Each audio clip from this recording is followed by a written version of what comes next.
un des déterminants du travail personnel, comme je l'ai dit tout à l'heure, c'est la question du temps et la question du temps de classe. On imagine bien que si ce temps est plus ou moins important, alors les élèves vont plus ou moins être au travail, et comme c'est en étant cognitivement actifs que l'on apprend, les élèves vont plus ou moins apprendre. Donc je vais creuser cette question du temps. Sur un des premiers facteurs, on va retrouver ce que l'on a dit en session 1 et ce qu'on a dit tout à l'heure. Au niveau du temps, c'est de pouvoir anticiper. C'est-à-dire que le temps de classe, il ne commence pas dans la classe. Il commence avant la classe. Il commence avant la classe et pour l'enseignant comme pour les élèves, il commence avant la classe pour savoir ce qui va se passer dans la classe.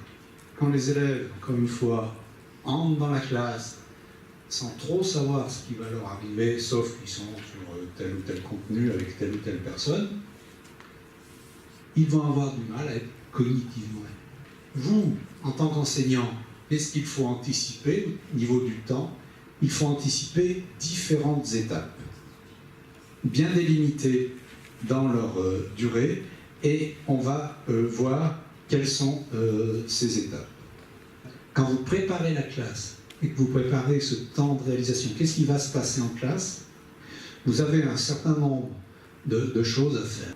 Surveillez le temps de travail personnel. Combien de temps de travail personnel je peux escompter dans la classe, dans l'heure de cours? Et derrière cette idée de temps de travail personnel, on va voir tout à l'heure, c'est le temps de travail vraiment personnel, c'est-à-dire de chaque élève. Donc comment je peux maximiser ce temps? Comment je peux augmenter la manière de travailler, augmenter ce temps en fonction de la manière de travailler. Je vais en envoyer un au tableau pour corriger. Écrit dans la préparation, je vais en envoyer un au tableau pour corriger. Combien il y en a de cognitivement actifs? Bon, il y en a un. Allez, on peut compter sur 2 ou 3. Et c'est tout. Bon, comment je peux augmenter ça? Ça, c'est la question qu'on doit se poser en tant que prof, quand on prépare, en anticipation. Allez, j'en envoie 2 au tableau. Déjà, il y en a 2, plus un peu plus dans la classe. Et qu'est-ce que je peux demander pour engager tout le monde dans l'action? Je peux dire, on va essayer de trouver qui a la méthode la plus pertinente, qui a le résultat juste, où est-ce qu'ils se sont trompés, où est-ce qu'ils ont fait quelque chose qui était tout à fait intéressant, qu'on pourrait faire, ou est-ce qu'on a trouvé pareil, est-ce qu'on n'a pas trouvé pareil, etc. Et du coup, on essaye d'engager tout le monde. Est-ce que je vous demande là un travail qui révolutionne votre activité et qui fait qu'avec les moyens qu'on a, on ne peut pas le faire? Non, je ne crois pas. C'est simplement penser, quand vous préparez, comment je peux augmenter le temps où j'ai le plus d'élèves possible cognitivement actifs. Et chaque fois que sur votre feuille de préparation, vous posez une activité, simplement vous dire, tiens, combien j'en ai qui vont être cognitivement actifs? Combien il y en a qui vont décrocher? Simplement ça. Et après, on est dans la classe. Dans la classe, on est face à 20, 25, 30, je sais pas, par là, 20, 25 professionnels de la manipulation des profs. Et plus on va vers la troisième, plus ils ont d'expérience et plus ils sont experts. Donc il faut vous empêcher, vous, de digresser et eux de faire en sorte qu'ils vous fassent digresser. C'est-à-dire partir sur autre chose qui semble intéressant mais qui n'est pas le contenu que vous aviez préparé. Et qui n'a rien à voir avec le contenu que vous aviez préparé. Si c'est pour s'adapter à une question extrêmement importante et que vous aviez prévu de travailler la fois d'après, ou que vous aviez travaillé une fois précédente et qu'on va approfondir, ça vaut la peine. Mais si c'est totalement à côté, en général, eh bien, il vaut mieux dire on ne va pas déraper aujourd'hui, on va traiter cette question-là la prochaine fois, c'est intéressant, mais je ne la traite pas aujourd'hui. Et je reprends le cours. Alors, une fois qu'on a vu, donc en anticipation et en réalisation, ce qu'on pouvait faire, il faut se pencher un petit peu quand même sur les définitions du temps. Qu'est-ce que c'est que ce temps dont on parle? Il y a un temps qui est prescrit. C'est celui des programmes, celui des emplois du temps. Ce temps-là, tout le monde le respecte. En ce qui concerne les disciplines, il n'y a aucun problème, c'est contrôlé, et puis vous êtes là pour ça, il n'y a pas de souci.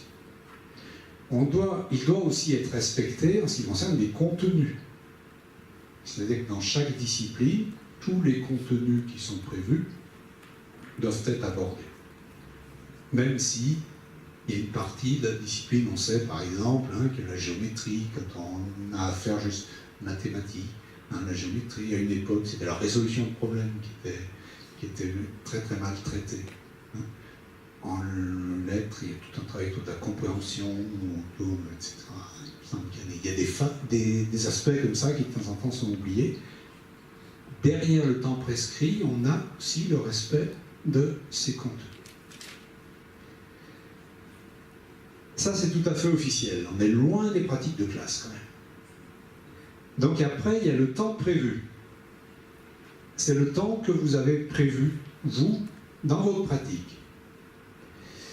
Et ce temps prévu, il est possible, là encore, on peut toujours jouer sur le temps pour augmenter finalement le temps que l'on a. Parce que tout à l'heure, j'ai dit tous les contenus doivent être respectés, j'ai senti des raidissements dans l'auditoire, en disant mais les programmes sont trop chargés.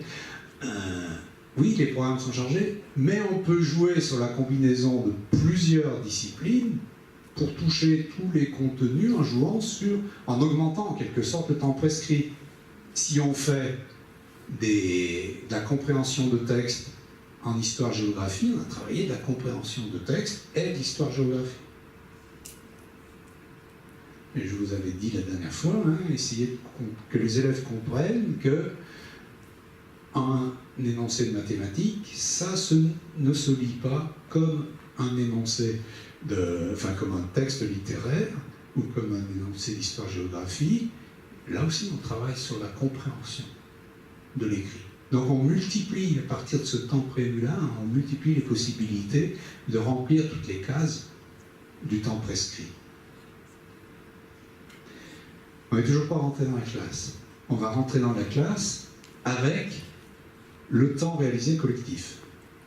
Et là, malheureusement, c'est des soustractions qu'on va faire. C'est-à-dire que dans le temps prévu, on va soustraire nécessairement tous les temps qui ne font pas partie du temps prévu et des apprentissages. Donc on va soustraire en gros les perturbations. Il y a des perturbations qui sont dues à la vie de l'établissement.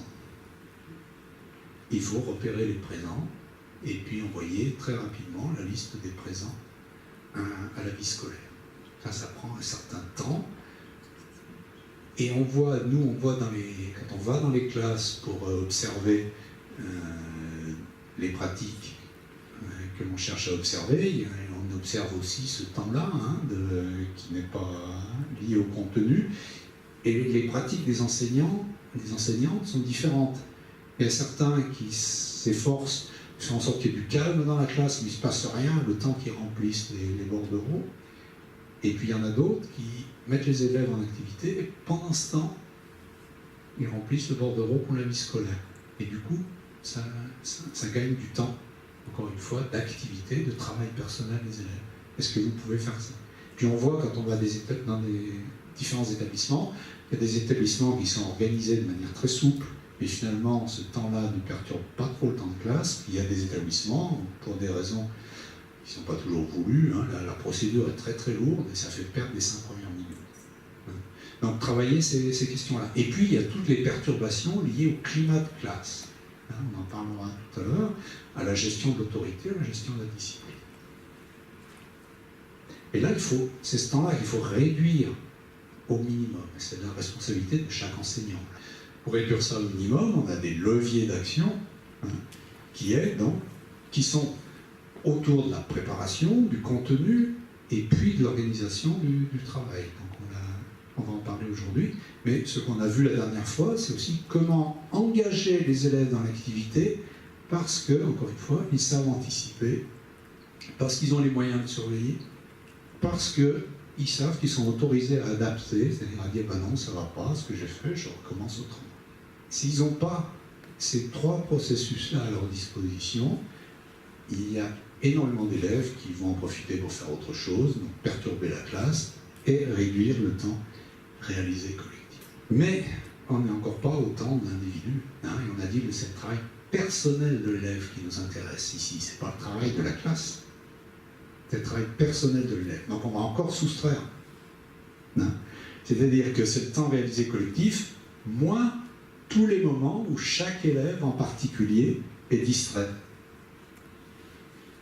Il n'est pas impliqué.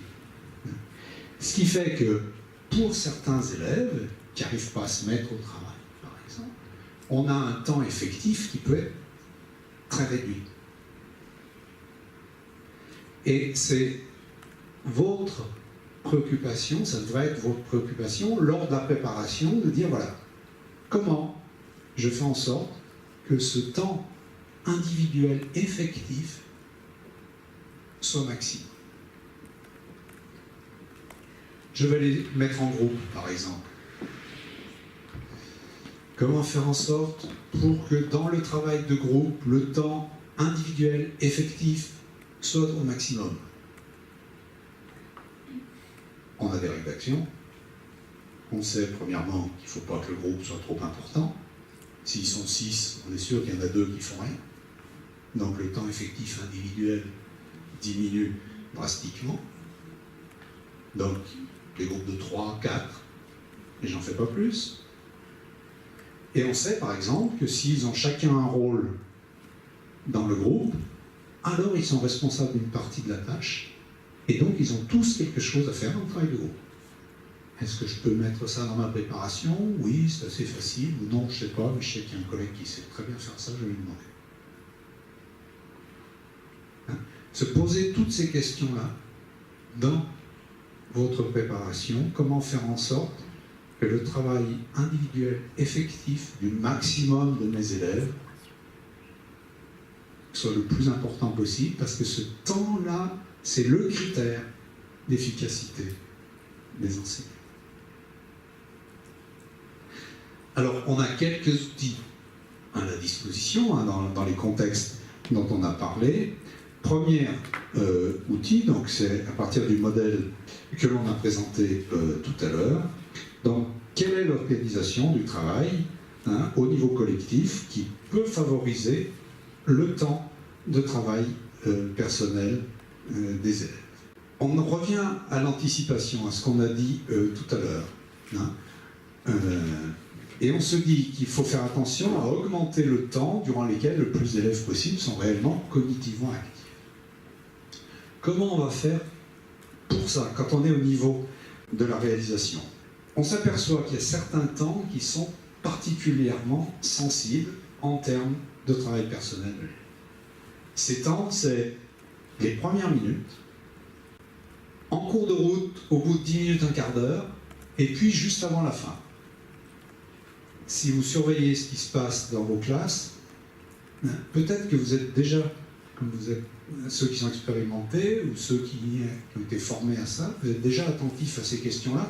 Première minute, on va engager les élèves dans l'activité, chaque élève dans l'activité. Alors on a dans le poster, là-bas au fond, l'affiche surveiller. Quelqu'un qui donne les moyens aux élèves avec une liste de critères de pouvoir faire en sorte que les élèves comprennent à travers cette activité, là, ce petit moment au début, ce qu'ils vont devoir faire parce qu'ils ont les critères qui vont leur permettre de surveiller et d'arriver jusqu'au bout de leur activité. C'est une manière de faire. Ce qui est intéressant à ce moment-là, c'est de dire aux élèves, nous avons un rendez-vous, on se fixe un rendez-vous dans 10-15 minutes. Vous travaillez tous en groupe, vous commencez, puis dans 10-15 minutes, on se retrouve tous ensemble et on va faire un point sur le travail, voir si vous avez bien compris. Parce que si le premier temps, les premières minutes sont trop longues, vous avez tous et toute cette expérience-là, les élèves sont lassés. Par contre, au bout de 10-15 minutes, ils sont souvent perdus. Hein, on fait le point.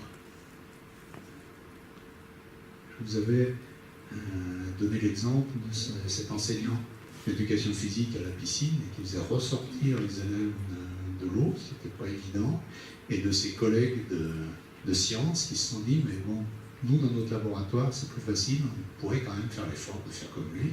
C'est ce qu'il faisait, et effectivement, ça leur permettait d'être beaucoup plus efficaces dans la classe. 10-15 minutes, on croise les bras, on arrête l'activité, on fait le point. Et puis, les groupes où les élèves sont au travail, ils vont terminer leur travail, ou une certaine partie du travail dans la séance, si juste avant, on ne fait pas un point pour leur dire où est-ce que vous en êtes, est-ce que vous êtes sûr d'arriver? Il y a beaucoup d'élèves qui vont manquer la moitié de la consigne, parce que même si vous avez fait déjà deux passages avec eux, hein, on sait qu'il y en a qui vont oublier. Et puis, en ce moment de fin de séance, c'est aussi le moment de revenir sur les points essentiels de la séance. C'est l'étape métacognitive dont on a parlé la dernière fois. Qu'est-ce que l'on a appris aujourd'hui? Et qu'est-ce que vous devrez faire tout seul, après, pour continuer? Et donc, mettre sur orbite, en quelque sorte, le travail individuel hors de la classe. Soit en aide personnalisée, soit en devoir à la maison, s'il y a des devoirs à la maison. Prévoir ce temps-là, ça permet aux élèves, encore une fois, d'être dans les processus anticipés, surveillés, adaptés. Si le travail individuel hors la classe est donné au tout dernier moment, à toute vitesse, avec des élèves qui n'ont pas le temps de le copier complètement et qui sont du souci parce qu'ils ne vont pas avoir le temps de rejoindre la classe suivante ou qu'ils ont bien envie d'être dans la création, alors on bloque ce processus-là et on bloque l'implication. Si on l'a prévu dans la préparation comme le prolongement de l'activité de classe, alors on favorise l'implication des élèves. Il faut quand même préciser qu'il faut distinguer ce temps individuel effectif et le temps collectif. C'est-à-dire qu'il peut y avoir une classe qui est vivante, dans un cours dialogué par exemple, hop, on pose des questions, on pose des questions, on pose des questions, alors que la plupart des élèves ne travaillent pas, ne sont pas cognitivement actifs. Parce que la classe a avancé, mais en fait c'est le prof, ou la prof qui a obtenu les réponses qu'il souhaitait pour faire avancer comme il avait prévu.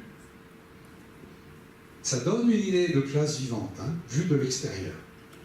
Mais nous, en tant que chercheurs, quand on va essayer de mesurer le temps effectif individuel, c'est très décevant. Et souvent, quand on regarde les compétences des élèves et les progrès qu'ils ont faits grâce à ce type de cours, c'est très décevant aussi. Parce que tous n'ont pas suivi tout le long ce long cours dialogué. Donc il faut penser, si vous êtes adepte de ce genre de dispositif, il faut penser aux activités que vous allez mettre en place dans la classe pour que chaque élève, individuellement, même si c'est au sein d'un petit groupe, hein, pour que chaque élève individuellement puisse s'impliquer cognitivement, puisse s'approprier des savoirs nouveaux et ne pas rester uniquement dans le collectif. Donc il s'agit d'organiser le travail du collectif pour que chaque individu puisse, lui, être engagé le plus possible. Et ça passe beaucoup, vous l'avez vu, dans la préparation de classe, comment vous structurez votre leçon en ayant dans l'idée comment je les implique le plus possible quels sont les petits moments, les petits rendez-vous, les étapes importantes dans ce temps de classe. Ce temps individuel, donc on a vu qu'il passait par l'organisation de la classe, mais c'est vrai qu'une fois qu'on a organisé la classe, il faut quand même mettre les élèves au travail. Il faut quand même mettre les élèves au travail, et donc il faut faire en sorte que ces élèves puissent être outillés pour se lancer dans l'activité. C'est la question des consignes que je vais travailler avec vous maintenant. Alors,